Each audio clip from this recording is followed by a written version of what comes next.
ప్రభుత్వం గతంలో జగన్మోహన్ రెడ్డి గారు ఉన్నప్పుడు ఎలా ఉంది, ఇప్పుడు ఎలా ఉందంటారు? నాకు ఆయన గవర్నమెంట్ బాగుంది. జగన్మోహన్ రెడ్డి గారే బాగుందా? అప్పుడు ఏం బాగున్నాయి బాబాయ్?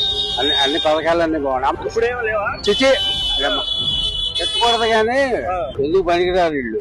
కాదు బాబాయ్, మరేంటి 50 సంవత్సరాలు ట్యాంక్స్ ఇస్తా అన్నారు, 3 గ్యాస్ బండ్లు ఉచితంగా ఆర్టీసీ 1500 నెల ఇవ్వట్లేదుగా. హామీల వరకేనా పథకం?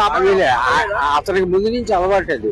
ఇప్పుడున్న గవర్నమెంట్ చంద్రబాబుకి ముందు నుంచి అలవాటు అట్లా అబద్ధాలు ఆడి గెలవడం. మరి ఎందుకని నమ్మారంటారు జనాలు?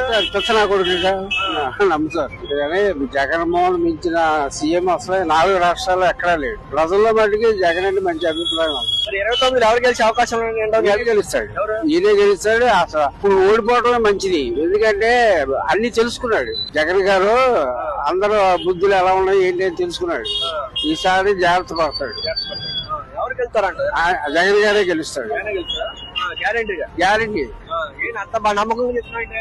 అదే ఆయన పథకాలు మేము తిన్నామండి, మా ఇంట్లో అందరం తిన్నాం ఆయన పథకాలు. ఉద్యోగాలు వచ్చినాయి, అలా చదివించుకున్నా మంచి ఉద్యోగాలు. రీఎంబర్స్మెంట్ కానీ విద్య అన్ని వచ్చినాయి. నా భార్య కూడా కాపు నేస్తం 18,000 వచ్చేది. లేదండి లేదు, 2 సంవత్సరాలు ఏ నేస్తం లేదు. మంగళవాళ్ళకి వేసేవాడు, ఆటో వాళ్ళకి వేసేవాడు, పురోహితుడికి, పాస్టర్కి, పురాణ చదివే ముస్లింకి వేసేవాడు. అవన్నీ ఎక్కడ ఉన్నాయి?